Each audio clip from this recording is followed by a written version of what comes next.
Buenos días. El día de hoy vamos a hablar del tema de la Trinidad, después de analizar la evidencia de la Trinidad en el Antiguo Testamento, es decir, todos los versículos que nos llevan a concluir el concepto de la Trinidad. Lo vimos en el Antiguo Testamento, lo vimos en el Nuevo Testamento, vimos algunos de los argumentos de aquellos que aseguran que afirmar la Trinidad va en contra del monoteísmo, y ya mostramos que eso es incorrecto. Afirmar la Trinidad sigue siendo monoteísta. Creemos que hay un solo Dios, y nuestra tarea el día de hoy es, partiendo de toda la información que vimos, llegar a la conclusión del concepto de Trinidad. Recuerden que algunos aseguran que el concepto de la Trinidad es algo inventado por el hombre, es algo que no es bíblico, y el esfuerzo que hemos estado haciendo y el tiempo que hemos invertido es para demostrar que es perfecta y totalmente bíblico, al grado de, si niegas el concepto de la Trinidad, estás negando la Escritura. Entonces vamos a repasar brevemente lo del Antiguo Testamento, lo del Nuevo Testamento, y luego empezamos a formular de manera coherente lo que podemos entender de esos pasajes sin caer en contradicción. Acuérdense que si Juan 1:1 dice, en el principio era el verbo, la palabra griega es logos. Esta palabra logos tiene que ver con el concepto de orden en el universo, de ahí proviene la palabra lógica, decir que algo es lógico o que nosotros pensamos de forma lógica, estamos diciendo que estamos pensando y hablando como Dios lo hace, de manera que lo que la Biblia afirma tiene que ser coherente, tiene que ser lógico. Si hay algo contradictorio, entonces tendríamos que descartarlo como la palabra de Dios, porque una contradicción lógica no existe. No existe un círculo cuadrado ni un soltero casado. No podemos decir que es coherente afirmar algo que es y no es al mismo tiempo y en el mismo sentido. Entonces, cuando encontramos la evidencia bíblica que nos asegura que Dios es uno, pero luego vemos que en realidad no es uno, sino que son tres, parece una contradicción. Por eso, el día de hoy llegaremos a la conclusión de qué es la Trinidad y lo veremos con detalle para poder tenerlo claro. Así que vamos a orar así como estamos antes de empezar a estudiar. Señor, te rogamos que en este día tu Espíritu Santo nos permita comprender de forma clara lo que tu palabra enseña. Sabemos que hay mucha información que tu palabra no especifica. Sabemos que es imposible comprender todos los detalles de tu naturaleza porque somos limitados. Pero, Padre, al mismo tiempo sabemos que lo que tú has revelado es comprensible. No podemos saber exhaustivamente todo lo que hay que saber al respecto porque no lo has revelado, pero es comprensible todo lo que dice tu palabra. Así que te rogamos que nos permitas comprender, que nos permitas saber qué creemos, por qué lo creemos, cómo lo aplicamos y cómo lo enseñamos a otros. Te lo pedimos en el nombre de Jesús. Amén. Entonces, hagamos un breve repaso para tenerlo como base y empezar a concluir. Número 1, recordemos la definición de persona. Una persona es alguien que tiene conciencia de sí mismo, o sea, puede hablar de yo, decir yo soy, que es uno de los nombres de Dios, ¿verdad? Dios se reveló a Moisés diciéndole que él era yo soy. Le llamamos el gran yo soy. Entonces, una persona tiene conciencia de sí mismo, tiene intelecto, o sea, una mente que razona, y tiene voluntad propia. Estas tres características determinan que que alguien es una persona. Si tratas de aplicar o encontrar estos tres requisitos en un animal, no los vas a encontrar, ¿verdad? No todos los seres vivos son personas. Para que sea persona, tiene que tener estas tres características: conciencia de sí mismo, intelecto, o sea, una mente que razona, y tener voluntad. Ahora, considerando lo que es una persona, vamos a recordar brevemente lo que vimos en el Antiguo Testamento. Obviamente, lo que voy a recordar implica muchísimos versículos y no vamos a repasarlos porque ya los vimos con mucho detalle en su momento. Así que voy a repasar los conceptos y las conclusiones a las que llegamos partiendo de los versículos. Por ejemplo, que el Antiguo Testamento menciona a dos Jehovás, ¿verdad? Vemos que Dios habla de sí mismo en primera y en tercera persona. Es decir, Dios se refiere a sí mismo como si fuesen dos. Dios dice de sí mismo yo y dice de Dios él. Primera y tercera persona. Vimos que el ángel de Jehová, cuando se habla del ángel de Jehová, no todo, cuando hablamos de ángel en mensajero, el mensajero de Jehová, no todos los mensajeros de Jehová cumplen con estas características, pero en distintas ocasiones, cuando se habla del ángel de Jehová, al referirse como ángel de Jehová, está haciendo una distinción entre el mensajero y Jehová, pero este ángel de Jehová, él mismo habla como si fuese Jehová en primera persona y habla de Jehová en tercera persona. Lo mismo sucede con la palabra de Jehová. Tanto el ángel de Jehová como la palabra de Jehová son manifestaciones visibles, audibles y comunican un mensaje. Ellos se identifican como Dios, tanto el ángel de Jehová como la palabra de Jehová, y la Escritura afirma que ellos son Dios. Así que el ángel de Jehová es Jehová mismo y se refiere a Jehová como si fuese otra persona, y lo mismo sucede con la palabra de Jehová. Habla de Jehová como si fuese él mismo y como si fuese también otra persona. Luego la Biblia también habla del Espíritu de Jehová, y al decir que es el Espíritu de Jehová, hace distinción entre el Espíritu y Jehová. Pero la Biblia afirma que el propio Espíritu de Jehová es Jehová, y al mismo tiempo distinto de Jehová. Del Antiguo Testamento vemos que el Espíritu de Jehová habla, se manifiesta visiblemente, se enoja, pelea, recuerda, crea, etc. De manera que no se especifica ni se permite la interpretación de que el Espíritu de Jehová sea una fuerza. Al momento en que habla, se enoja, pelea, recuerda, es creador, estamos hablando de una persona, está consciente de sí mismo, habla de sí mismo como Dios y habla de Dios en tercera persona, tiene voluntad propia y tiene una mente que razona, ¿verdad? Después vimos que el creador del universo, en un versículo en particular, el creador del universo dice que Jehová y su espíritu lo enviaron. Aquí se identifican claramente tres distinciones de un mismo Dios. El creador, Jehová y el espíritu, quien envían al creador. Hay tres. Cuando hablamos del Shema en el Antiguo Testamento, de Dios dice que Él es uno, vimos que la palabra ejad en hebreo es una unidad compuesta. No se refiere a una unidad en singular, sino a una unidad compuesta. El hombre y la mujer son una sola carne. El día y la noche son un día. Dos querubines y el propiciatorio forman una pieza. 6 brazos más el candelabro, el tronco principal, forman una sola pieza. Cuando la Biblia dice que Dios es uno, está hablando de una unidad compuesta. Así que del Antiguo Testamento encontramos que hay 3 personas distintas entre ellas, pero que la Biblia afirma que son Jehová.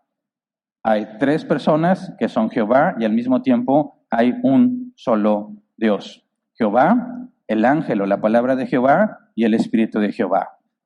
Distintos entre ellos, los 3 reconocidos como un solo Dios, y la Biblia afirma en el Antiguo Testamento que solo hay un solo Dios. Entonces, eso es lo que podemos, analizando el Antiguo Testamento, sacar como un resumen.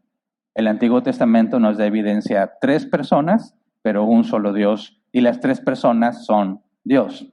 Luego, en el Nuevo Testamento, hicimos un enfoque hacia el Espíritu Santo. Mentir al Espíritu Santo, decía el apóstol Pedro, es lo mismo que mentir a Dios. Vimos que el Espíritu Santo es eterno, es omnisciente, por lo tanto tiene naturaleza divina.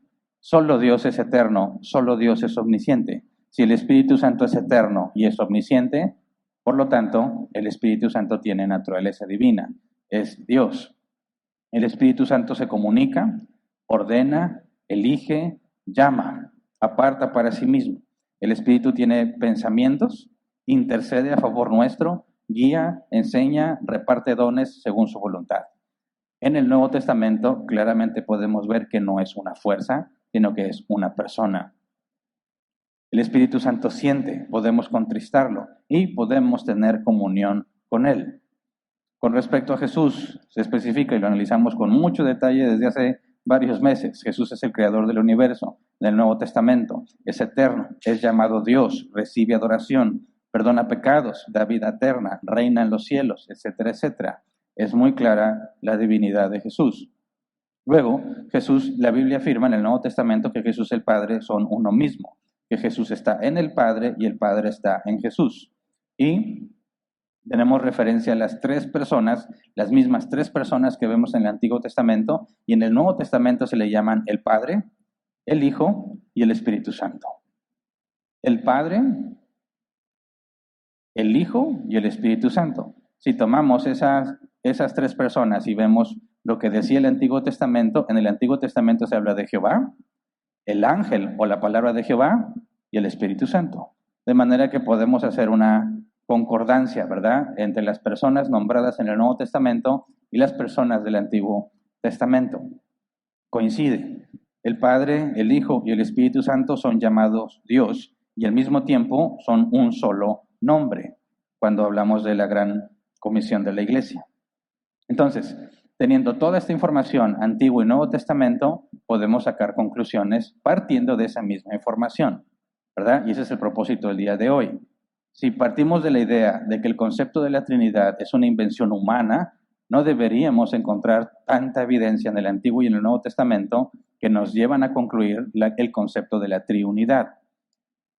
Por el contrario, si lo deducimos partiendo de los versículos bíblicos y lo podemos organizar de forma coherente sin que haya contradicción, entonces el concepto, podríamos afirmar, es bíblico. Y sería muy útil, y espero al final podamos ver la utilidad de tener en claro este concepto una vez que lo hayamos repasado con detalle. Entonces, lo primero que tenemos que aclarar es que cuando hablamos de la Trinidad, la palabra Trinidad comunica una triunidad. 3 y 1. 3 que son uno. No estamos hablando de 3 dioses, ¿verdad? Tri, a referencia a las personas, y unidad respecto a que es un solo Dios. Y específicamente en el Nuevo Testamento, como lo mencioné hace poco, vamos a leer Mateo 28, 18 al 20, nos da la forma o el nombre al cual nos referimos a estas personas. Dice, Jesús se acercó entonces a ellos y les dijo, se me ha dado toda autoridad en el cielo y en la tierra. Por tanto, vayan y hagan discípulos de todas las naciones, bautizándolos en el nombre del Padre y del Hijo y del Espíritu Santo, enseñándoles a obedecer todo lo que les he mandado a ustedes. Y les aseguro que estaré con ustedes siempre hasta el fin del mundo. Padre, Hijo, Espíritu Santo. Cuando dice en el nombre del Padre, Hijo, del Espíritu Santo, en el griego es el nombre en singular. No está diciendo que son 3 nombres, sino que Padre, Hijo y Espíritu Santo, es decir, en un solo nombre, porque es un solo Dios. Por lo tanto, afirmamos lo siguiente, usando la forma en que el Nuevo Testamento, por las propias palabras de Jesús, hace distinción en Dios, decimos que el Padre es Dios, el Hijo es Dios y el Espíritu Santo es Dios. ¿Me ponen la primera imagen, por favor? Esta imagen va a ir haciéndose un poco más, cada vez más compleja, conforme vayamos llegando a conclusiones. Pero lo primero que decimos, ¿me ponen la imagen, por favor? Es que hay un solo Dios que está en el centro, ¿verdad? Hay un solo Dios. Y luego tenemos a las personas, Padre, Hijo y Espíritu Santo. Y la relación entre ellos es que el Padre es Dios, el Hijo es Dios y el Espíritu Santo es Dios, ¿verdad? Esta sería una forma incompleta de hablar de la Trinidad. Y quise ponerla así en un diagrama para que sea mucho más fácil de entender y todos tengamos en la mente el mismo diagrama para poder ir explicando. Entonces, partiendo de lo que hemos visto, el Padre es Dios, el Hijo es Dios y el Espíritu Santo es Dios. Lo afirma el Antiguo Testamento y lo afirma el Nuevo Testamento, ¿verdad? Es bíblico asegurar que esto es una manera de describir cómo estas 3 personas son un solo Dios. Ahora, como lo demostramos bíblicamente, el Padre, el Hijo y el Espíritu Santo son distintos entre ellos, ¿verdad? No son la misma persona. Cada uno tiene conciencia de sí mismo, habla de sí mismo y de Dios como otra persona, ¿verdad? Tiene intelecto, cada uno de ellos. Razona, piensa, comunica. Al momento en que cualquiera de las 3 personas habla, demuestra que tiene un intelecto y que es razonable. porque para hablar necesitamos la razón. Si no existiese la lógica, no podríamos hablar, ni de forma verbal, ni de forma escrita, porque cuando tú comunicas un mensaje, esas palabras necesitan un orden lógico para que puedan ser comprendidas. Entonces, desde el momento en que el Espíritu habla, el ángel o la palabra del Señor hablan y el Padre habla, sabemos que tienen mente, un razonamiento propio y tienen voluntad.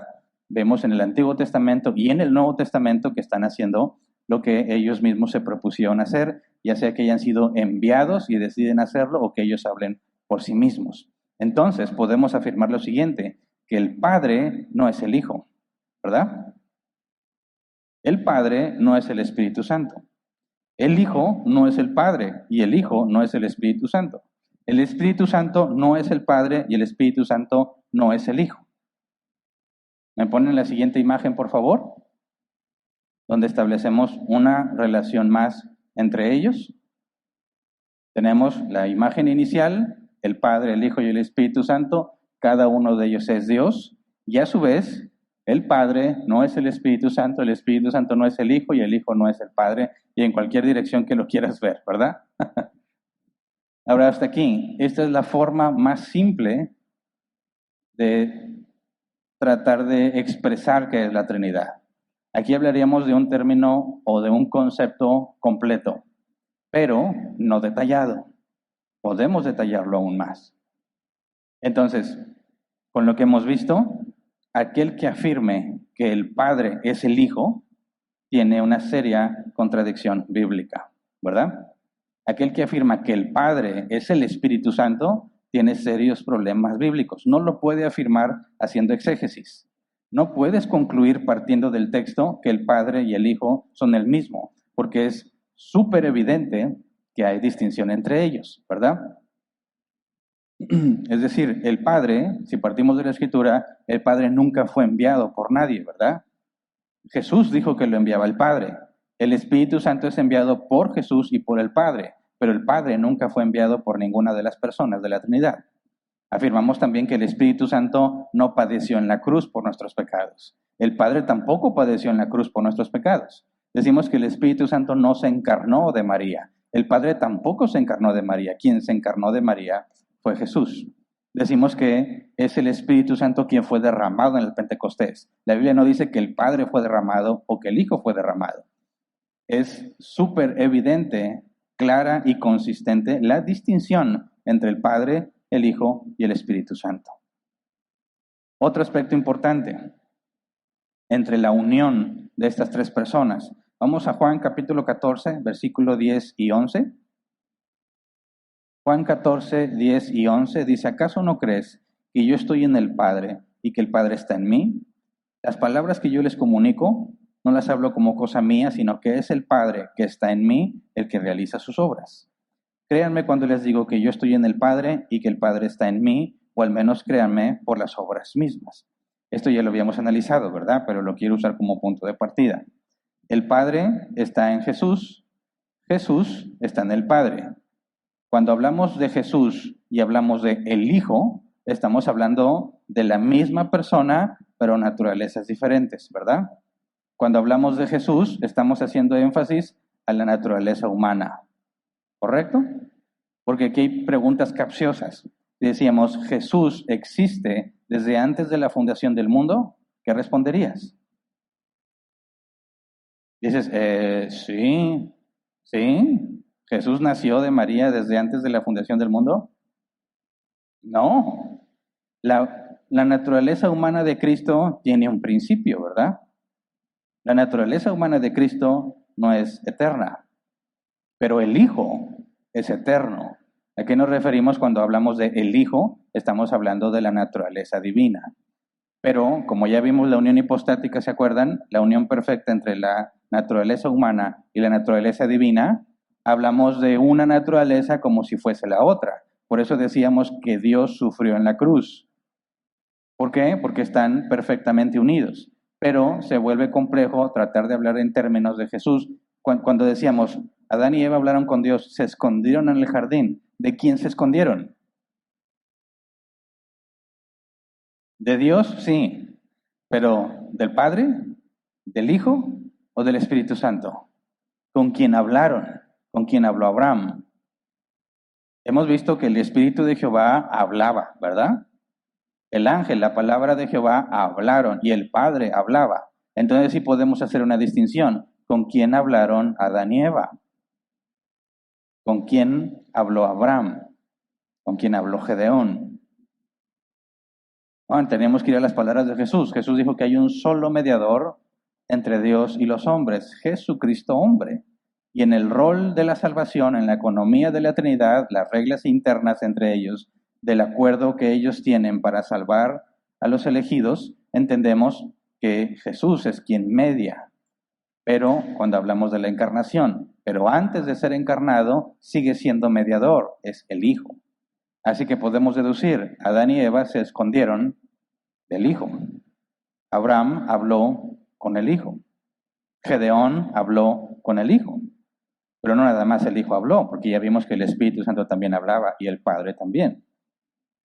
Pero nos permite comprender mayor detalle del registro del Antiguo Testamento para saber cómo Jesús estaba activo desde antes, mucho antes de que viniera a encarnarse de María, ¿verdad? Ahora, vamos a Romanos capítulo 8, versículo 9. Sin embargo, dice, ustedes no viven según la naturaleza pecaminosa, sino según el Espíritu, si es que el Espíritu de Dios vive en ustedes. Y si alguno no tiene el Espíritu de Cristo, no es de Cristo. ¿Cuántos espíritus hay aquí? Va de nuevo.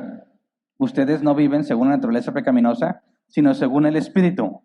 En mayúscula. Sabemos que el griego antiguo, el griego koiné, no tiene mayúsculas ni minúsculas. Esto lo pone el que traduce.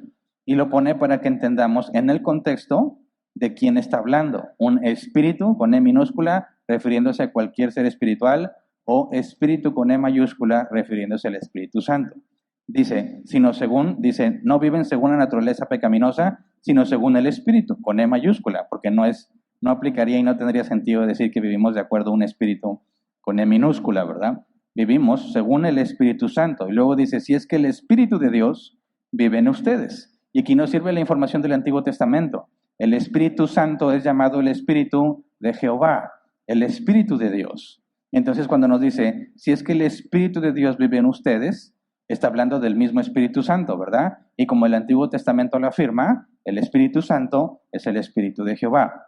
Pero lo dice, y si alguno no tiene el Espíritu de Cristo, no es de Cristo. ¿Es este otro Espíritu? No, sigue siendo el mismo Espíritu Santo, pero nos revela esta relación. El Espíritu de Jehová es el Espíritu de Cristo. Y si unimos lo que Jesús dijo, el Padre está en mí y yo estoy en el Padre, entonces podemos concluir lo siguiente. El Padre está en el Hijo. El Hijo está en el Padre. El Espíritu Santo está en el Padre y el Espíritu Santo está en el Hijo. Por lo tanto, el Padre está en el Espíritu Santo y el Hijo también está en el Espíritu Santo. ¿Me ponen la siguiente imagen, por favor?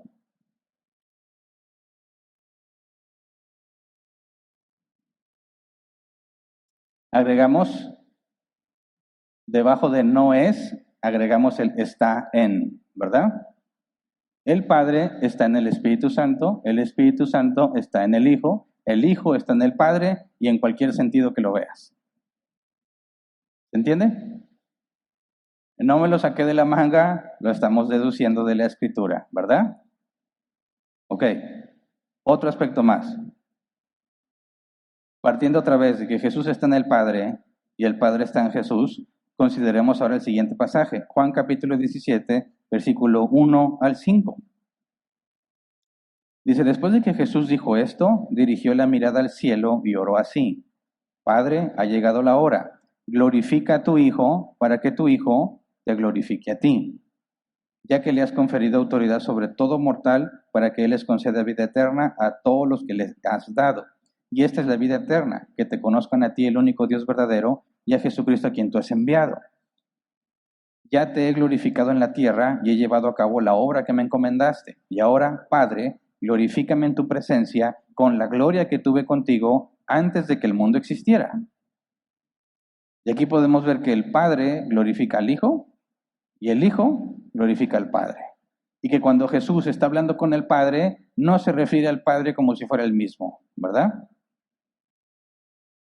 Si nuestros amigos unicitarios estuvieran en lo correcto, las palabras de Jesús no tienen sentido, serían completamente incoherentes. Según los unicitarios, Jesús es un modo de Dios, una manifestación del Padre, que era necesaria para, en ese momento del tiempo, cumplir con el plan de redención. De manera que cuando Jesús ora al Padre y le dice que glorifica al Hijo, ¿verdad? Dice el versículo 5, ahora Padre, glorifícame en tu presencia con la gloria que tuve contigo antes de que el mundo existiera. Eso convierte en algo totalmente absurdo la doctrina de la unicidad. Es completamente absurdo afirmar que el Padre es el Hijo, porque entonces el Hijo estaría hablando incoherencias. Y eso demostraría que el Hijo no es Dios, porque Dios no puede ser distinto a su naturaleza. En la naturaleza divina es la coherencia, ¿verdad?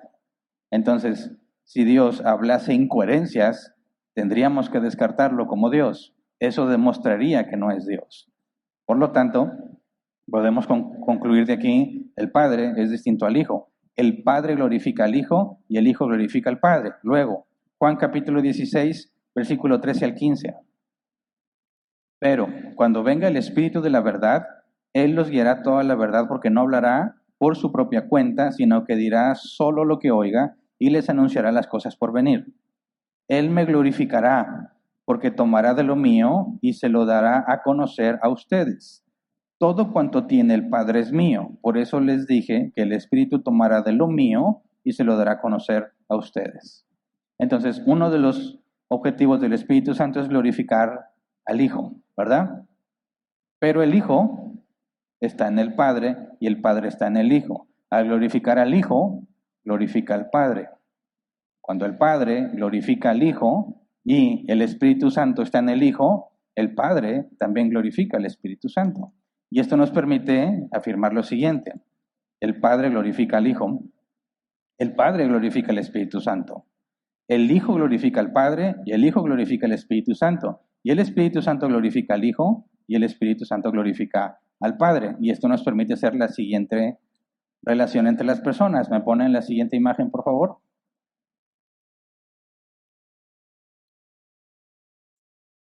Agregamos el círculo.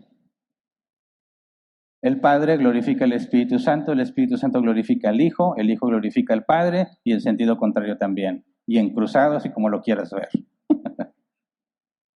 Ahora, aquí tenemos, ahora sí, detallado el concepto de la Trinidad. Esto es la Trinidad.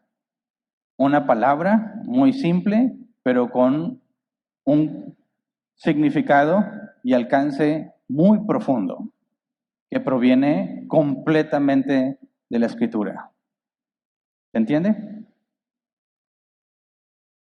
Tan es así que proviene de la Escritura que aquel que niegue la Trinidad, niega la Escritura. Por eso es que se convierte en doctrina fundamental. El negar la Trinidad es negar al Dios de la Biblia. Afirmar que la Trinidad es falsa y definir de alguna otra manera a Dios es crear un ídolo.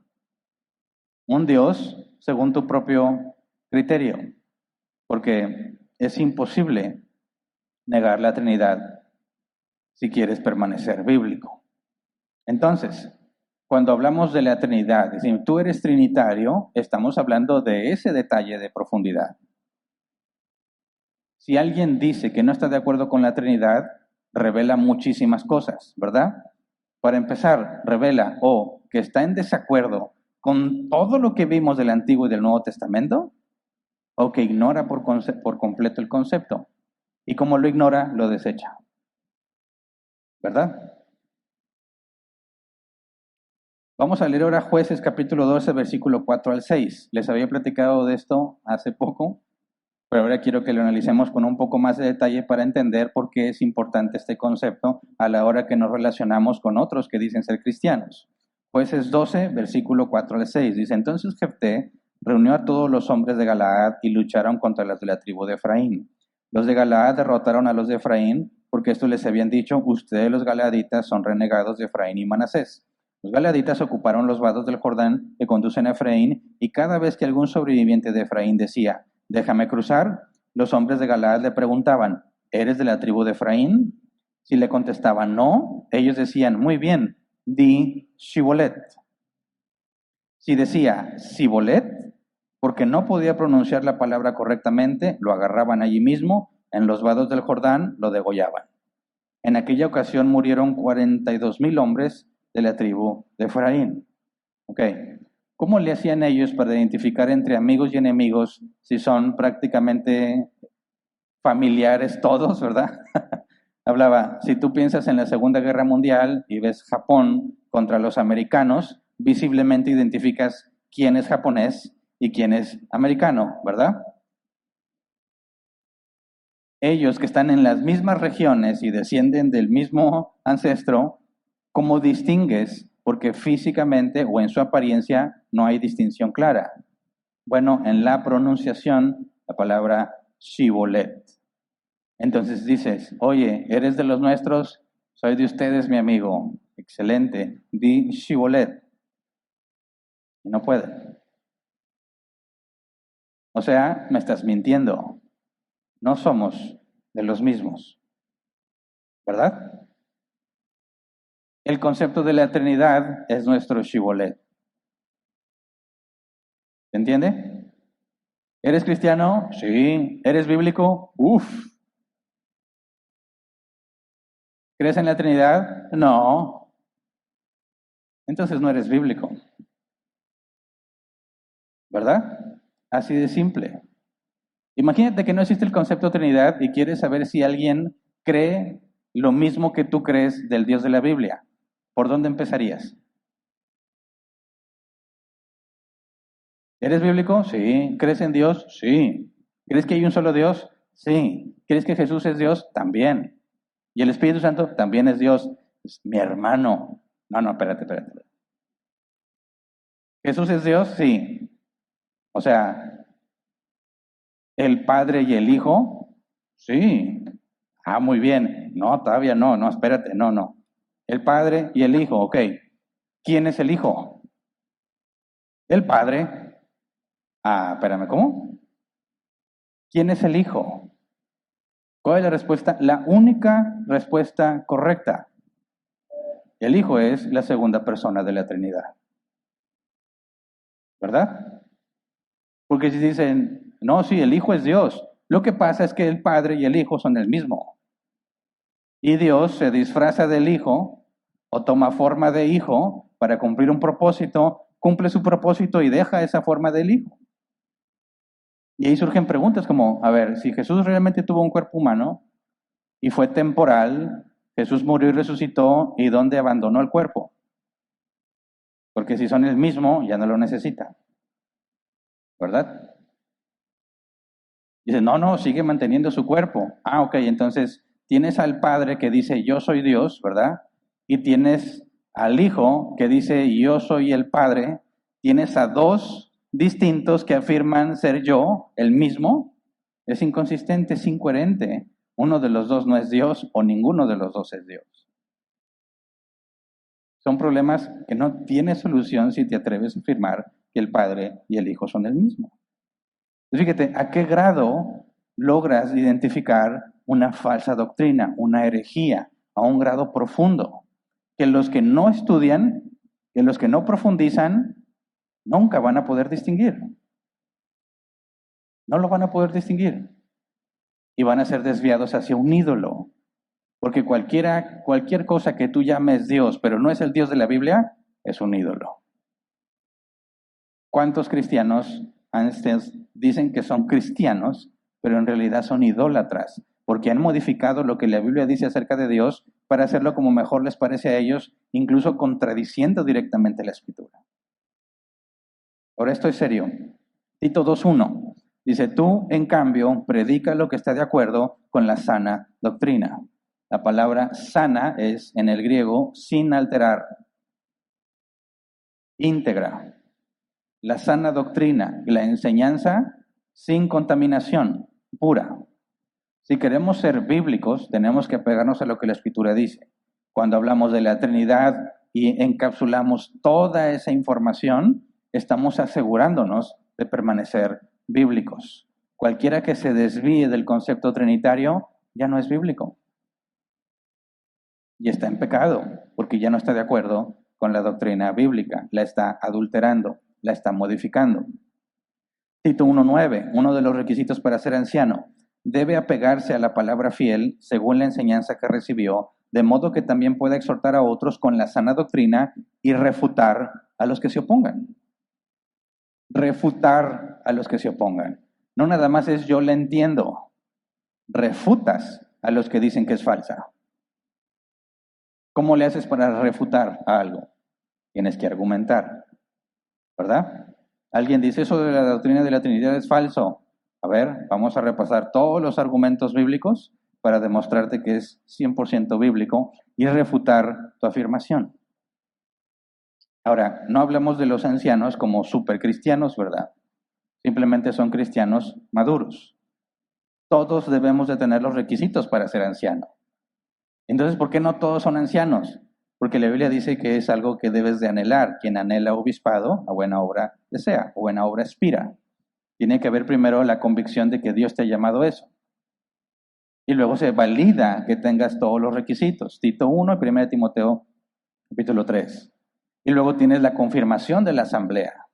Pero todos los cristianos deben crecer en madurez y todos los cristianos deben tener los requisitos para poder ser un anciano. De manera que cuando vemos que el anciano debe exhortar a otros con la sana doctrina y refutar a los que se opongan, no es una tarea que corresponde a mí nada más, como anciano. Me digan, Hernán, échale muchas ganas, enseña a otros y refútalo. Espero que te vaya muy bien. Pues no, tú también. A menos que seas un recién nacido en las cosas de Dios, bueno, primero tienes que aprender, tienes que conocer. Pero si ya tienes tu tiempo, no hay ninguna excusa. No nada más es enseñar la sana doctrina, sino refutar a los que se oponen. Y eso implica conflicto. Conflicto. Es muy importante que entendamos esto. La imagen que la Biblia hace de los cristianos es que son soldados de Jesucristo, ¿verdad? Soldados de Jesucristo. Y las armas de nuestra milicia, dijo Pablo, no son carnales, ¿verdad? Son espirituales. Derribamos todo argumento altivo que se levanta contra el conocimiento de Dios. Entonces tenemos la responsabilidad no solo de afirmar la doctrina bíblica, sino de refutar a los que se oponen. Por lo tanto, tienes que estar preparado a dejar amistades, compañerismos, trabajos muchas veces, por refutar a alguien que se opone. No estás llamado a decir, bueno, mira, cada quien lo suyo. No. Tenemos la responsabilidad de demostrar que los que se oponen están mal. Y si hablamos de refutar, tiene que ser de razonamiento y coherencia. Tenemos que demostrar que son inconsistentes, que son incoherentes en sus afirmaciones. No tenemos la responsabilidad de convencer a nadie. ¿Se entiende? Refutamos, no es lo mismo que convencer. ¿Qué es lo que hemos estado haciendo esta semana? Es decir, por supuesto que el concepto trinitario es bíblico. Tienes toda la información para entender por qué el concepto de Trinidad es bíblico y además toda la información para refutar al que se oponga. Pero refutarlo, decirle, mira, claramente se habla de tres distintos entre ellos y los tres son Dios, queda refutada la unicidad, pero eso no significa que la va a aceptar. ¿Se entiende?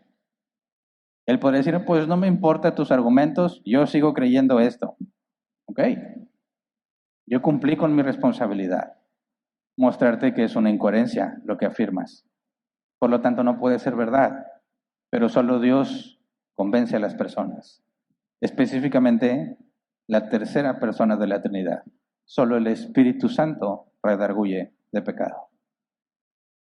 Que no estamos llamados a convencer a las personas, a refutar lo que afirman.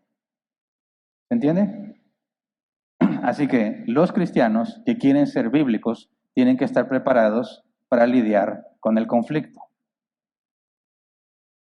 ¿Se entiende? Y esto es visto como agresividad. Hernán, estamos hablando tranquilos, ¿por qué sales con esas cosas? ¿Para qué? ¿Para qué nos metemos a ese detalle? ¿Eh? Nunca voy a volver a ver ese diagrama en toda mi vida, dicen algunos. ¿Para qué lo quiero? ¿Por qué mejor no me estás enseñando cómo aprovechar mejor el agua que no hay? ¿Mm? Déjalos a los más, déjalos. ¿Tú crees eso? Bien, ya. No te metas. Leo de nuevo.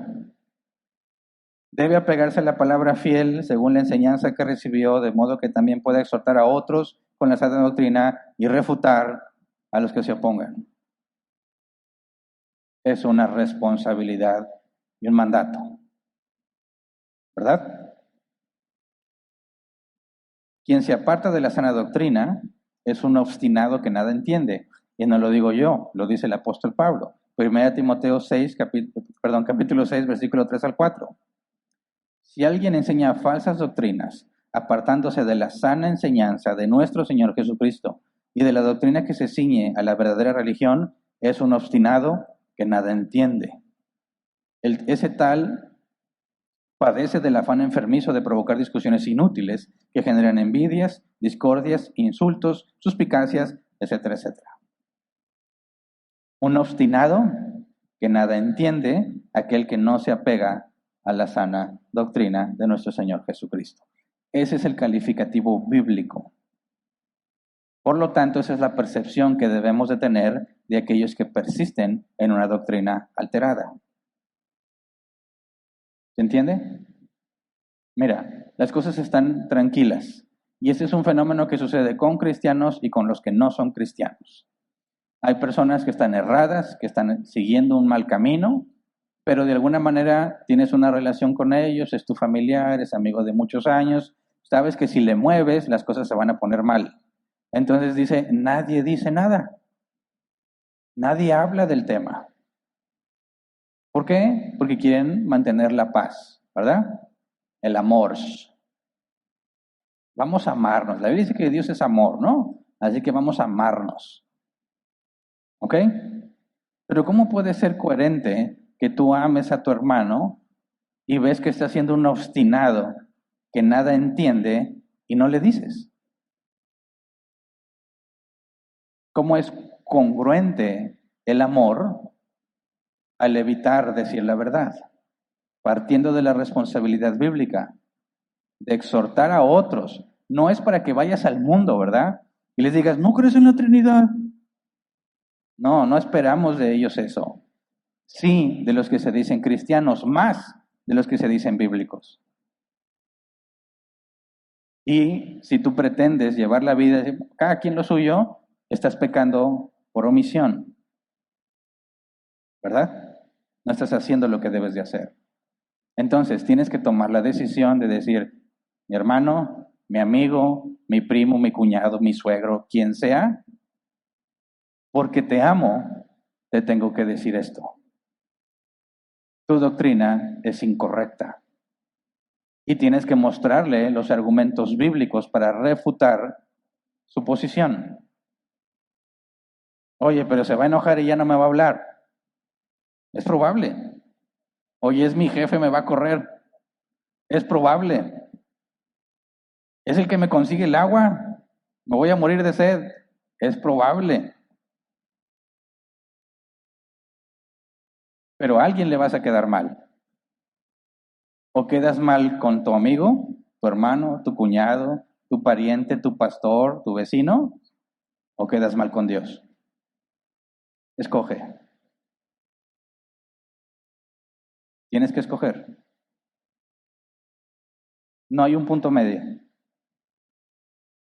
Todos buscan evitar el conflicto y el malo es el que lo genera. Por eso quiero que tengan muy claro esto.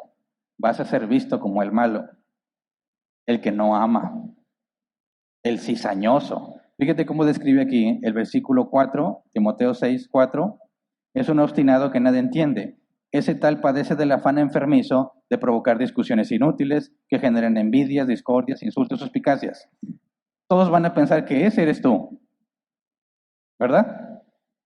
Ahí viene Hernán con sus discusiones inútiles, que anda de envidioso, sembrando la discordia. No, espérate, no estoy insultando a nadie, ¿verdad? Y de hecho, obedecer a Dios te va a generar problemas. Al propio Jesús trataron de apedrearlo o despeñarlo por lo que afirmaba. Y les dijo siempre la verdad. Según de Timoteo 2:15, esfuérzate por presentarte a Dios aprobado como obrero que no tiene de qué avergonzarse y que interpreta rectamente la palabra de verdad. Esfuérzate. Presentarte ante Dios como obrero aprobado. No tiene de qué avergonzarse. Interpreta rectamente la palabra de verdad. Es uno de los propósitos de todo cristiano. Me va a llamar a cuentas a Dios y me va a decir, Hernán, puse cerca de ti personas con errores para que les enseñaras. ¿Por qué no lo hiciste? Era mi amigo.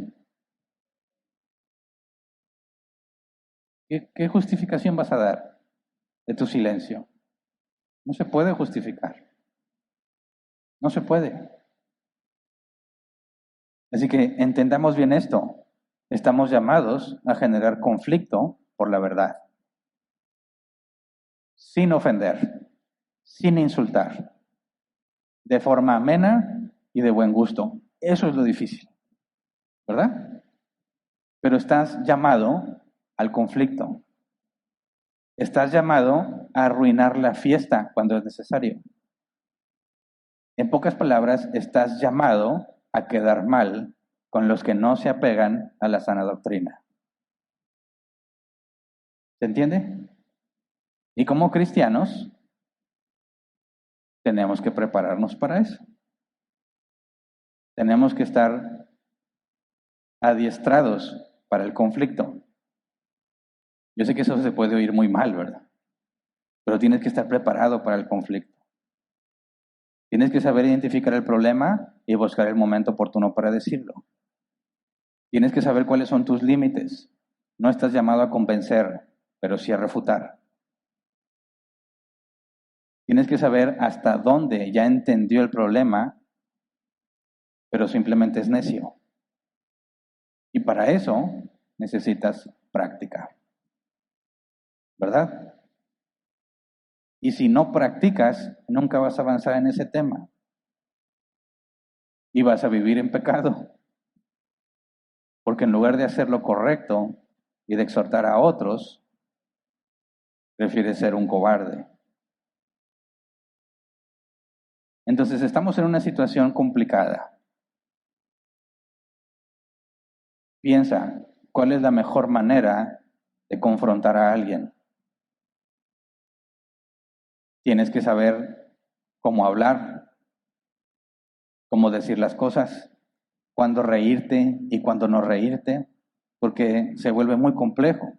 Estás hablando con alguien, le demuestras que está mal y te ríes y dice, pero no te burles. No me estoy burlando, me río contigo. No, te estás riendo de mí. Bueno, ya no me voy a reír. Y luego tú estás bien serio, no te ríes. Bueno, ¿cómo me río? ¿Cuándo me río? Va a depender mucho de la persona que tienes enfrente, pero no siempre debes de reírte y algunas veces te debes de reír. ¿Cómo lo haces para distinguir entre uno y otro? No puedes, te tienes que empezar a practicar. Tienes que tener en mente tu propósito. Eres un obstinado que nada entiende y no lo sabes. Tengo que encontrar la manera de enseñarte que estás haciendo el mal por si Dios te permite comprenderlo. Pero si te enoja y se exalta, sabes que Dios no se lo permitió en ese momento, ¿verdad? Y entonces está bien, pero no te pongas así la dejamos. Pero tú ya hiciste la parte que te corresponde. Ya no tendrás de qué avergonzarte. ¿Me explico? Pero tienes que estar listo para el conflicto. ¿Estás listo? ¿Estás dispuesto a vivir con la consecuencia? El que te digan fanático, que ya no quieren estar relacionándose contigo. Hay personas a las que les afecta mucho eso, por eso quiero hablarlo. Y dicen, pues que luego ya no voy a tener amigos.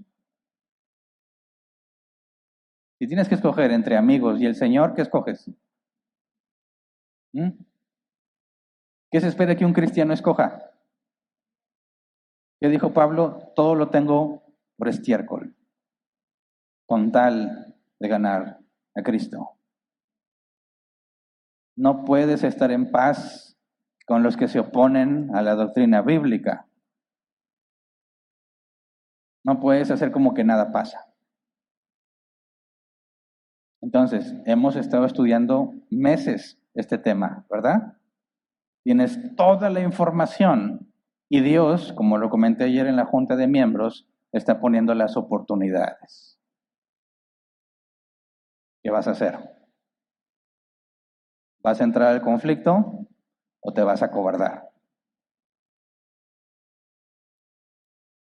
Los cobardes, dice la Escritura, no heredarán el reino de los cielos. Así que si eres cristiano te queda solo una alternativa: entrarle al conflicto, rogándole al Señor que te dé gracia. Piensa en tu oponente, piensa en él. Lo haces por amor a él, lo haces en obediencia a tu Señor. No se trata de avergonzarlo ni de exhibirlo, se trata de llevarlo a razonar. Mira, si aún el incrédulo razona cuando le hablas de la Escritura, esperamos que mucho más alguien que se dice que es cristiano, ¿verdad? Si has tenido experiencia hablando con los incrédulos, tratándoles de explicar qué es lo que la Biblia dice de forma racional, te vas a dar cuenta que no todos, pero sí razonan en los términos bíblicos. Y, ¿tiene sentido? O claro que tiene sentido. Mucho más lo esperas de alguien que dice ser cristiano, que el Espíritu Santo está en él, ¿verdad? Que el Espíritu Santo lo guía toda la verdad, que le recuerda lo que Jesús ha enseñado. Lo que tú esperas al confrontar a un cristiano con la doctrina es que la propia doctrina le convenza, le persuada por el Espíritu Santo que tiene en él. No debería de ser un problema, pero somos humanos y no nos gusta estar equivocados. Y nos ponemos necios. Ya sabes que estás mal, pero no lo quieres aceptar. Orgullosos. Sí, así somos todos los seres humanos. Cuando ya detectas el orgullo, se acabó la plática. Sabes que él ya sabe, ya entiende. No le gusta, sí, pero ya lo entendió. Ya no tienes por qué tratar de explicarle. Ya lo comprendió, ahora es asunto entre Dios y él. Te van a aborrecer, la Biblia lo dice. Necesitas estar preparado.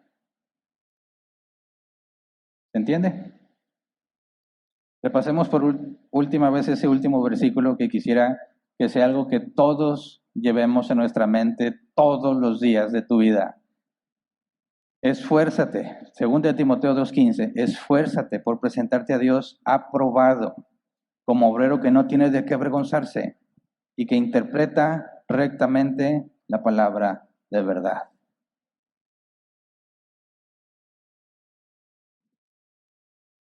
No solo tenemos problema con los que se oponen a la doctrina de la Trinidad, los que se oponen a la predestinación, los que se oponen a tantísimas otras cosas que la Biblia afirma con toda claridad y se dicen cristianos. Cuando dice la Escritura que debemos ser luz en las tinieblas, quisiera que no hubiera confusión en ese aspecto. Ser luz en las tinieblas se refiere a un cristiano en el mundo, ¿verdad? No eres luz en las tinieblas cuando estás en una iglesia que no es bíblica. Cuando estás en una iglesia que no es bíblica y no te quieres quitar de ahí porque quieres ser luz en las tinieblas, simplemente estás pecando, porque la Biblia ordena que te apartes de aquellos que tienen un evangelio diferente. Muchos, aquí en el plantado y en los 11 años que tenemos, muchos, he escuchado a muchísimas personas pasar por eso, de que sí, yo sé que donde estoy tiene mala doctrina, pero voy a hacer luz en las tinieblas. estás mal interpretando ese pasaje. Apártate de los tales, no los aceptes en tu casa, dice el apóstol Pablo. No los invites a comer. Quien tenga un evangelio diferente sea anatema, o sea maldito. ¿Por qué tanto énfasis en eso? Porque tú no puedes ser partícipe de las malas obras de ellos. Y tienes que dejar muy en claro, eso está mal. La verdad divide. Y muchas veces la única esperanza que tenemos de que vean lo grave de su error es nuestra decisión a trazar una línea y decir, mientras tú estés con esa doctrina que no es bíblica, no puedo tener relación contigo, porque te amo. ¿Se entiende? No es de que, uff, me ensucias. No, porque te amo, no puedo ver que sigas en eso. Estás en un serio error y la única forma congruente de mostrarles ese error es terminar la relación con ellos. Es lo único congruente que puedes hacer. Así como los ateos dicen, un cristiano es incongruente cuando sabe que yo no creo en Dios y no me habla de Dios. ¿Y por qué es incongruente? Porque si lo que ellos creen es verdad y saben que yo voy al infierno y tienen el mandato de amar a todos sus prójimos, ¿por qué no me ama diciéndome la verdad? ¿Verdad? Si el ateo puede decir, uno que se dice cristiano que no me hable de Dios es un incongruente, fíjate que ¿cuántos deberían avergonzarse? Ahora, un cristiano que dice que es cristiano, que rechaza la Biblia, y tú no le dices, y actúas como si nada pasara, también te hace un incongruente, ¿verdad? Así que no hay de otra. Mis hermanos en Cristo,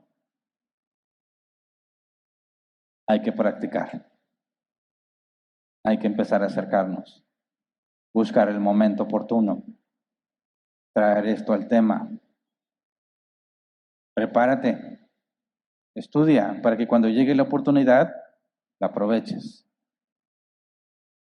Que no tengas que decir, no, es que Dios, no estoy preparado. Que a nadie se le diga siervo inútil. Siervo inútil que no usó lo que su Señor le puso en sus manos. Al siervo inútil dice, ponlo en el lloro y el crujir de dientes. Ponlo con los hipócritas.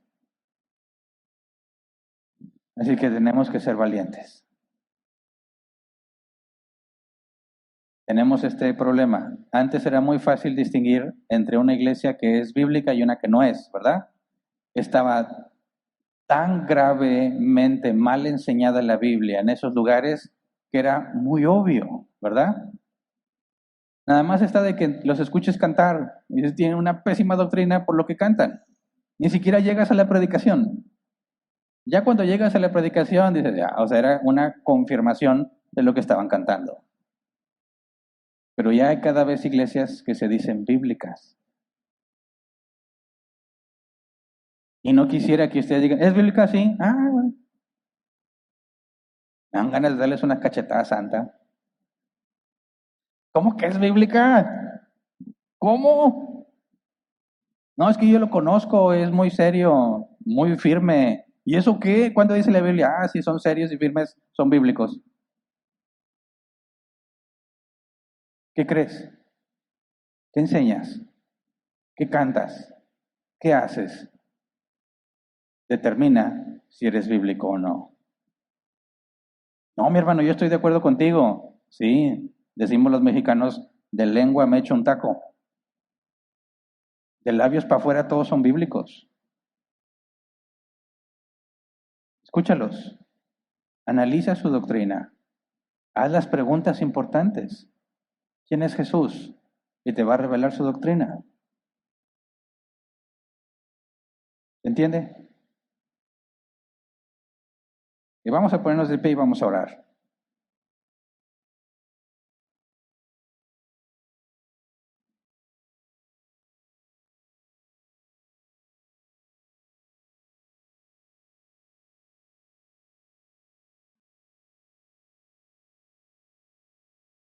Necesitamos iglesias bíblicas, todas las que se puedan. Cada que paso por alguna calle y veo varios puestos de tacos juntos, y aquí abundan los tacos, ¿verdad? Pasa una esquina, no te gustan, pásate a la otra, y hay de otro tipo de tacos. No batallas. Hay tacos en todos lados y todos dicen que son los más sabrosos. ¿Verdad? Tienes que probarlos cada uno. ¿Verdad? Hay iglesias en todos lados, ¿verdad? Ahora hay iglesias que dicen que son bíblicas y empiezan a emerger. Esperemos en Dios que levante iglesias bíblicas. Pero estamos aprendiendo que algunos de los que se dicen bíblicos no lo son. Y es parte de la tarea de un anciano alertar cuando el lobo se acerca.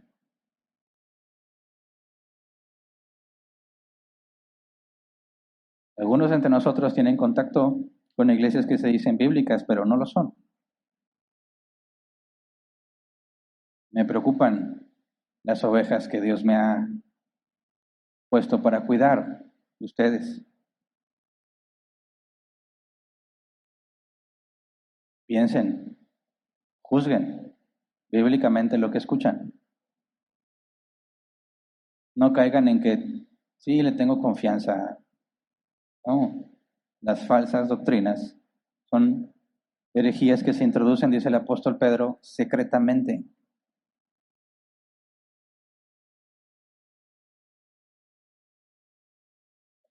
Como ancianos estamos buscando hacer contacto con las iglesias que dicen que son bíblicas. Hemos tenido conflicto con fechas, estamos llenos de cosas que hacer, pero estamos en la disposición de acercarnos. Necesitamos iglesias bíblicas, pero también queremos saber si son bíblicos en realidad.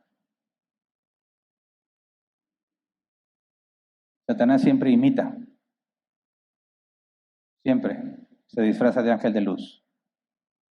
Si las iglesias se dan cuenta que cuando dice bíblica la gente va, van a ponerle bíblico al nombre de su iglesia para que la gente vaya. Ya estamos viendo qué está pasando. Que ninguno de ustedes sea sorprendido en ignorancia, porque no tienes justificación. Que ninguno de ustedes sea cobarde a la hora de hablar la verdad. Que ninguno de ustedes tenga que avergonzarse por no haber hecho lo correcto. Al contrario, el apóstol Juan decía de forma parafraseada que era un orgullo ver que sus hijos caminaran en justicia. Y no está hablando de hijos carnales, ¿verdad? Sino en el Evangelio. Enorgullezcámonos nosotros al enterarnos que estamos obrando con justicia, que estamos diciendo la verdad, que tenemos todo por estiércol, con tal de ser fieles al Señor.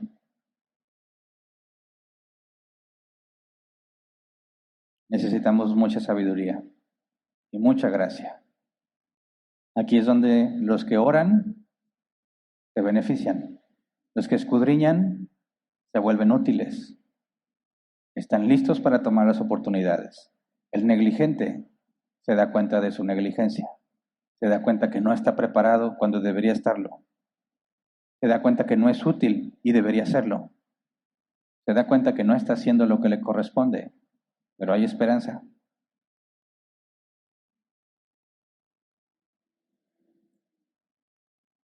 Roguémosle al Señor que nos use, que nos enseñe a exhortar con sana doctrina, refutar a los que se opongan. Vamos a leer, Señor, te damos gracias porque tu palabra es verdad, porque tú nos enseñas, que tu Espíritu Santo en nosotros nos permite comprender lo que tu palabra dice. Sabemos que estamos llenos de errores, defectos y pecado, pero tú, Señor, nos has tratado como a hijos, al no entregarnos a nuestros pensamientos carnales. Ninguno de nosotros somos fieles, Señor, al 100%. Ninguno de nosotros somos perfectos delante de ti. Todos estamos llenos de errores. Por eso te rogamos, Padre, que a pesar de nuestra condición, tu Espíritu Santo nos use para glorificar tu nombre. Y a pesar de todo lo que no sabemos, Señor, es tanta lo que desconocemos, podamos usar lo que nos has enseñado, lo que nos has permitido comprender.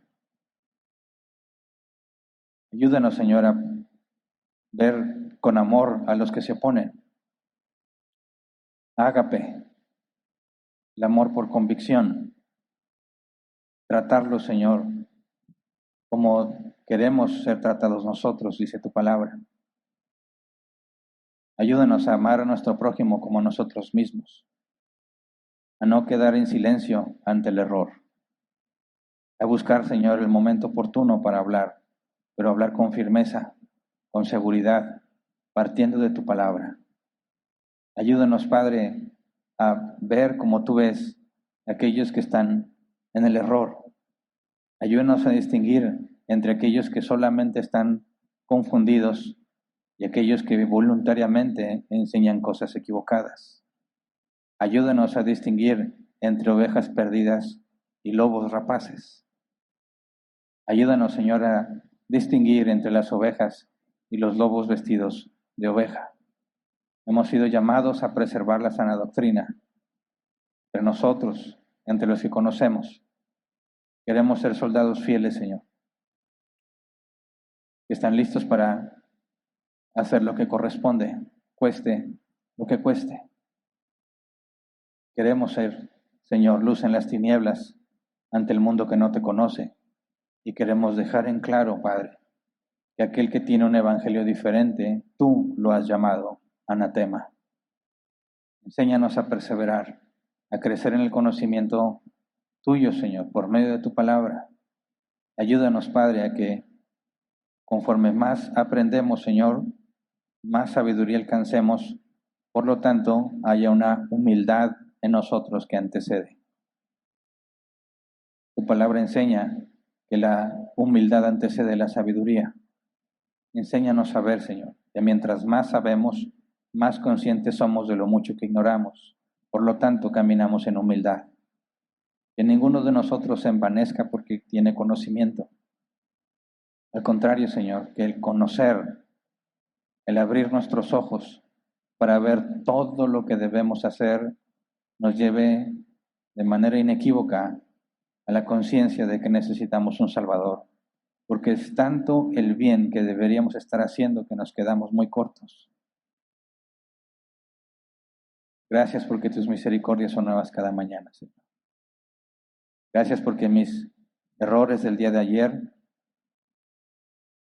los usas para hacerme entender, para hacernos comprender, para adquirir sabiduría.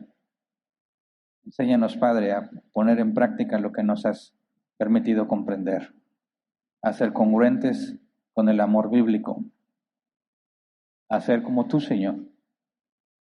Tú podías arruinar la fiesta en cualquier momento, con tal de ser íntegro y honesto. Enséñanos a valorar más lo que nos has dado que cualquier cosa que podamos tener en este mundo. Enséñanos a valorar por sobre todas las cosas nuestra comunión contigo, Señor, en lugar de cambiarte por la comunión con las personas.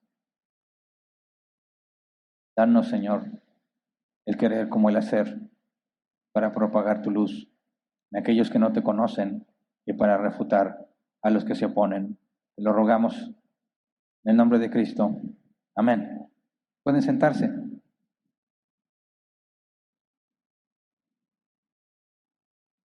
Pasemos a la sección de preguntas.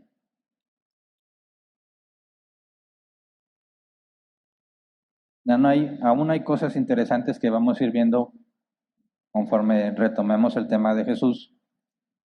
Tiene que ver con la Trinidad también. las tres personas son un solo Dios, por lo tanto hay una sola voluntad. Si Dios lo permite, iremos profundizando. Por ahora voy a ver sí, ya hay varias preguntas que ya se escribieron. Bueno, vamos a dedicar 15 minutos como máximo a responderlas. El tiempo empieza a contar a partir de que empiezo a leer. Dice la primera pregunta, Edson Medina. Hay gente que dice que la Escritura no enseña la Trinidad, sino que la tradición de la Iglesia en la que lo acuñó y lo afirma proveniendo de la Escritura. ¿Debiéramos responder algo a eso? Mira, dice, hay gente que dice que la Escritura no enseña la Trinidad, sino que la tradición de la Iglesia, ya se movió todo aquí, sino que es la tradición de la Iglesia en la que lo acuñó. Mira, el punto es, si la Iglesia por tradición define algo, pero ese algo no se apega a la Escritura, de nada sirve esa tradición, ¿verdad? Si hablamos de la Trinidad y afirma que la Escritura no lo enseña, hay dos opciones, ¿verdad? Al menos dos. O ignora completamente el tema o voluntariamente lo niega. En cualquiera de los dos hay que demostrarles bíblicamente que procede, todo el concepto de la Trinidad procede de toda la Biblia y dar la oportunidad de que responda. Si le demuestras que es bíblico, él tiene que tomar una decisión al respecto. ¿Lo acepta o se opone? Y ya tienes claro, después de su decisión, qué pasaría. De hecho, sería recomendable que desde el principio, porque a veces nos vamos a ahorrar mucho tiempo, y desde el principio, cuando alguien te dice, es que eso es falso, eso no es cierto, tendrías que hacerle esta pregunta: si te demuestro que es coherente y consistente con la Escritura, ¿cambiarías de opinión? Y ahí vas a darte cuenta y dicen, no, yo como quiera no cambio de opinión. No gastes tu tiempo, ¿verdad? Ya te adelantó que no importa qué le digas, no va a cambiar de opinión. Eso implica que no es un asunto intelectual, sino que es un asunto emocional. No quiere y ya. Bueno, allá él y Dios. Pero si tú le dices, bueno, si te demuestro que viene de la Biblia, cambias de opinión y te dice, lo considero, inviértele el tiempo, ¿verdad? Mira, vamos a ponernos de acuerdo un día, aquí te van los pasajes, yo te digo cómo todo esto encaja con la Trinidad y tú me dices qué te parece. Ya, o sea, no es una discusión, ¿verdad? Es analizar juntos lo que dice la Escritura, dado que él ya manifestó que que lo considera. Si se dice cristiano y le muestras con la Escritura que está en un error, esperas ver arrepentimiento, ¿verdad? Y cuando dice, no, es que la tradición lo acuñó, pues está diciendo cosas que ni siquiera él mismo ha investigado. Repite cosas que dicen en las redes sociales, o repite cosas que dicen otros, pero él no ha hecho el ejercicio, como ya lo hicimos, de comprobar que el concepto de la Trinidad proviene íntegramente de la Escritura. Siguiente, Dylan Jauregui. Leemos en el Evangelio de Mateo que Jesucristo manda que bauticen a los hombres en el nombre de Dios. Y en el texto del idioma original, la palabra que se traduce como Padre, Hijo y Espíritu Santo es un solo nombre. ¿Sería correcto o válido que el bautizo se lleve a cabo en el nombre del Dios Trino, ya que se refiere a lo mismo, un solo Dios en unidad compuesta, o el Padre, Hijo y Espíritu Santo? Bueno, creo yo que si quieres ser bíblico la hora del bautizo o del bautismo, deberías apegarte completamente a lo que Jesús instituyó. Si Jesús dijo que los bauticen en el nombre del Padre y del Hijo y del Espíritu Santo, me parece que lo más coherente que puedes hacer, si tienes la intención de obedecer lo que Jesús dijo, es que diga las cosas tal como las dijo él, perdón. Sabemos que si decimos en el nombre del Dios Trino te bautizo, dices, pues sí, o sea, estás hablando de lo mismo, pero no estás apegándote a lo que Jesús dijo tal cual. Ahora, por razón de los que te escuchan, lo más conveniente es que cuando ellos escuchen lo que dicen, lo encuentren en la Escritura. Porque si no decir, oye, Hernán anda bautizando con cosas que la Biblia ni dice, ¿verdad? Pero si dices, como la Biblia afirma, yo te bautizo en el nombre del Padre y del Hijo y del Espíritu Santo, en el nombre de Jesús, ya abarcas lo que hacían los apóstoles y lo que Jesús dijo y estás obedeciendo la palabra de esa manera. Siguiente, Sergio Navarro. Buen día, pastor. La vez pasada escuché a un unicitario diciendo que los trinitarios decimos que Dios está compuesto por tres partes. Mencionaste unidad compuesta. ¿Significa lo mismo? No. Si Dios está compuesto por tres partes, ya no es uno. sino tres puestos juntos. Cuando yo hablo de la unidad compuesta, estoy hablando de cómo al decir que Dios es uno, no está diciendo que es algo que debe comprenderse como singular, porque entonces no tendría sentido pensar en que el hombre y la mujer son una sola carne. Ahora, nosotros somos hombre y mujer, una sola carne, como una especie de analogía muy, muy, muy remota de lo que Dios es, ¿verdad? Así como dice que hay un misterio entre Cristo y la iglesia y el esposo y la esposa, lo que Cristo hace por su iglesia es nuestro objetivo. Cristo murió por su iglesia, el hombre sirve a su esposa, pero estamos muy lejos de lo que Cristo hizo, ¿verdad? Es una analogía que nos lleva a entender la unidad que debe de haber. Entonces, cuando dice la Biblia que el hombre y la mujer serán una sola carne, y vemos que Padre, Hijo y Espíritu Santo son un solo Dios, por supuesto que tenemos una forma muy, muy limitada de hacer las cosas como Dios las hace, pero es una forma en la que podemos comprender que cuando la Biblia dice que es uno, no está diciendo que es una única persona, y la manera en que antropomórficamente nos explica la unidad, desde nuestra forma limitada entendemos que es compuesta. Pero sería un error decir que Dios está compuesto de tres partes, porque para empezar eso ni es bíblico, ¿verdad? La simplicidad de Dios, Dios es indivisible. Por eso cuando hablamos de que el Padre está en el Hijo está en el Padre y el Espíritu Santo está en el Hijo y por consecuencia en el Padre, estamos hablando, y si lo quieren buscar con más detalle, es pericosis, el concepto teológico que habla de esta unidad profunda. Por eso en la Trinidad, si decimos que el Padre está en el Hijo y el Hijo está en el Espíritu Santo y el Espíritu Santo está en el Padre, es imposible que exista esa división. Siguiente.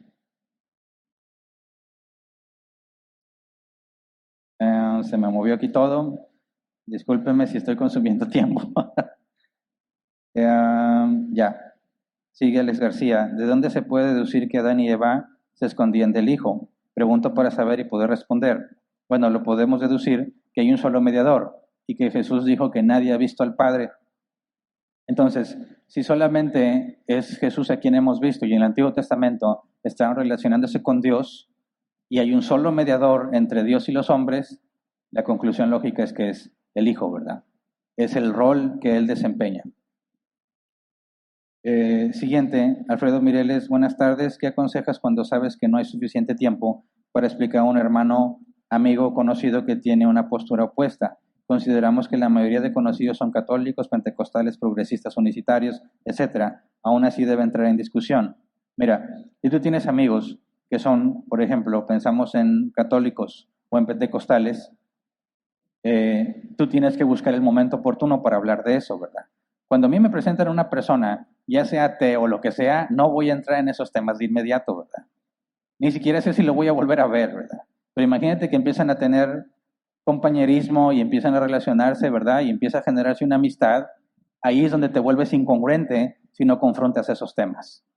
Entonces, una vez que tú demuestras que te muestras amigo y que te interesa, se vuelve una responsabilidad ineludible decirle, oye, necesito hablar contigo porque me preocupa que no estés caminando de la forma correcta, que si es católico romano y tú crees en Dios, sí, y tú quieres servirle a Dios, sí. Bueno, sabes que Dios ha dejado en su palabra una serie de instrucciones que te han enseñado a desobedecerlas. Y me gustaría que me des el tiempo de hablarlo. Digo, me interesa que hagas las cosas correctas. Sería yo un incongruente si creo tener la verdad, veo que estás en el error y no te la digo, yo mismo estoy faltando a la verdad que creo. Por eso necesito hablarlo y escuchar qué dice, ¿verdad? Si tú manifiestas el interés en la persona, en mi experiencia lo digo, si manifiestas interés en la persona, que eso es lo que corresponde, amar al prójimo, las personas están abiertas a escucharlo. Si tú ya te mostraste amigo, ¿verdad? Están más dispuestas a escucharlo. Entonces, tienes que estar buscando la manera de poder hablar de esos temas con las distintas personas que conoces, buscando dejar en claro cuáles son tus intenciones. No se trata de convertir a alguien, ¿verdad? No es tu proyecto que él se vuelva cristiano, sino que te interesa genuinamente su alma. De eso se trata. Su alma se va a perder, se va a condenar. Tengo que hablarle la verdad. Es mi responsabilidad y hay esperanza que al hablarle de la palabra, Dios le permita entenderla. Entonces, no hay tiempo, hay que buscar el tiempo y si están dispuestos a platicarlo, pueden ponerse de acuerdo para verse en algún lugar y dedicarse a ese tema en particular. ¿Me brinqué 2 preguntas?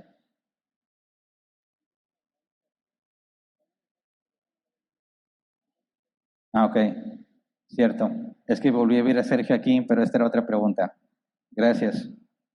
Eh, um, Hay una antes de Dylan Jauregui. Aquellos que he escuchado afirmar la unicidad dicen que no hay ningún inconveniente en que el Padre, siendo omnipresente, pueda estar gobernado soberanamente y al mismo tiempo estado como Jesús en la tierra en la época en la que se llevó a cabo el plan de redención. ¿Cómo podríamos responder a esto, dado que utilizan como fundamento la omnipresencia de Dios? Es que el punto no es la omnipresencia, es la definición de persona. Cuando Jesús dice yo y el Padre, está haciendo distinción entre Él y el Padre. Sí sabemos que Dios en su naturaleza divina es omnipresente y tendremos, ya hemos dicho, Dios, el Hijo, está a la diestra del Padre, ¿verdad? Y Él gobierna y sostiene todas las cosas con su poder y al mismo tiempo vino a la tierra. Y no dejó de ser Dios para venir a la tierra, sino que al mismo tiempo en su naturaleza humana y en su naturaleza divina opera en todas las cosas. Eso mismo dicen, bueno, por eso el Padre toma la forma humana de Jesús, pero es el mismo Padre. Decimos, bueno, Jesús ya hace eso, ese no es el conflicto. El conflicto es que Jesús dice, yo soy Jesús, y el Padre es otro, ¿verdad? El Padre dijo, este es mi Hijo amado en que tengo complacencia. Es el propio Padre y el propio Jesús quien hablan de ellos diciendo yo, y hablan de Dios diciendo Él. Eso es lo que genera el problema para los unicitarios, porque sería inconsistente que Jesús hable de yo y Él si en realidad nada más es yo. ¿Se entiende? Si Jesús en realidad es el Padre, le dice, Padre, glorifícame con la gloria que tenía desde antes, ahí estaría hablando de inconsistencias, incoherencias. Y no tiene nada que ver con la omnipresencia, sino por la forma en la que Jesús mismo habla de sí mismo. No tendría ningún sentido sus palabras. Ahora sí, me regreso a donde estaba, ¿verdad? No, había otra pregunta después. Sí, de Elson Medina, la relación que debemos terminar es la de amistad o la de considerar los hermanos o ambas. Depende. La Biblia nos llama a no tener comunión con ellos y el contexto es la iglesia. Porque imagínate que tu papá, digo, no quiero hablar de nadie en particular, pero imagínate que tu papá se vuelve apóstata, ¿verdad? Y dices, bueno, ya no me voy a relacionar con él, pero viven en la misma casa. ¿Cómo le haces? Es que entendemos que ya no tengan comunión con ellos, es en el contexto cristiano, ¿verdad? No son reconocidos como cristianos, pero no vas a poder dejar de hablar con tu papá. Ahora, cuando tú tienes, estos se dicen cristianos y enseñan falsa doctrina, tú tienes que tener cuidado de decir, no te reconozco como un cristiano porque contradices la doctrina fundamental. Pero al mismo tiempo puedo ser yo tropezadero si le digo, no eres cristiano y nos ven en su casa en la carne asada, ¿verdad? Y es, a ver, no me cuadra, ¿cómo está este asunto? Entonces ahí buscamos eliminar el tropezadero que puede provocar. Entonces, así como Pablo dijo, expulsó a Alejandro, a Mineo y Fileto, y no me parece que puedas encontrar que después Pablo fue a visitarlos, ¿cómo estás, mi Alex? Digo, ya como cristiano no somos nada, ¿verdad? Pero vamos aquí a tener un ratito de convivencia, no, porque Pablo sería incongruente. Porque fíjate, cuando Dios dice, quien tenga un evangelio diferente, lo dice por medio de Pablo, o sea, anatema, esa es la parte que nos dice a nosotros que hay una separación, ¿verdad? Y si es doctrinal y esa persona pretende seguir como si nada pasara, pero yo no tengo un vínculo familiar con él, yo puedo generar muchísimos tropiezos a todo el que me vea con él. Por eso se vuelve muy complicado. Alguna vez me preguntaron, Hernán, ¿irías imagínate que mormones o testigos de Jehová te invitan a predicar, ¿irías? Y es algo muy difícil, porque digo, claro, yo voy a testificar a Cristo y más si me dan la oportunidad. Pero cuando saquen las fotos, ¿qué van a pensar? Hernán se volvió testigo, van a decir. ¿Cómo controlas la mala información que se generaría cuando alguien vea fotos sin contexto? Así que puede ser un alto precio a pagar el hecho de ir a un lugar a predicar donde es totalmente opuesto a la doctrina bíblica. Entonces es una decisión muy compleja, pero por ahí va el asunto de cómo determinar si puedes sostener una relación. Ahora es el trabajo, trabajan juntos, no hay de otra. Yo estoy trabajando porque tengo una relación laboral. Es mi familiar, lo visito o coincidimos en las fiestas porque somos familia, pero no somos nada, no hay nada que te mantenga unido a él. Siguiente. ¿Es una pregunta? Ah, bueno.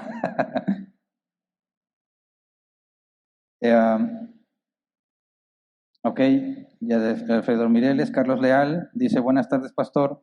¿Puede explicar el siguiente pasaje si se puede tomar como referencia para hablar de la Trinidad?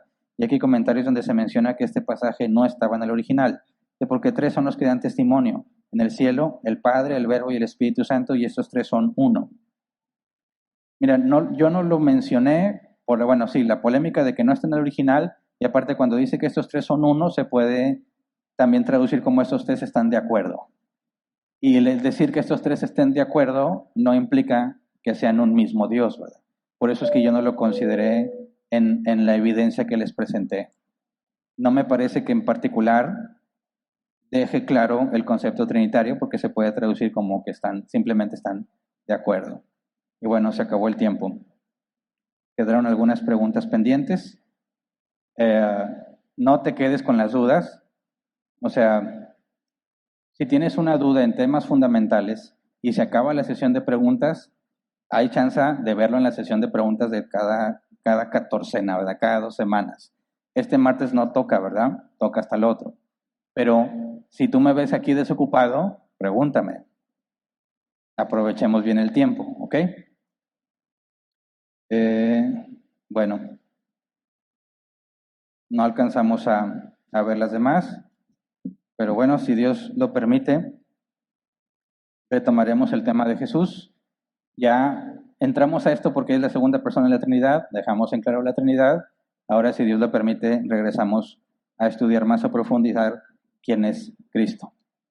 Muchas gracias a todos. Despedimos la transmisión. Si Dios quiere, nos vemos el próximo domingo.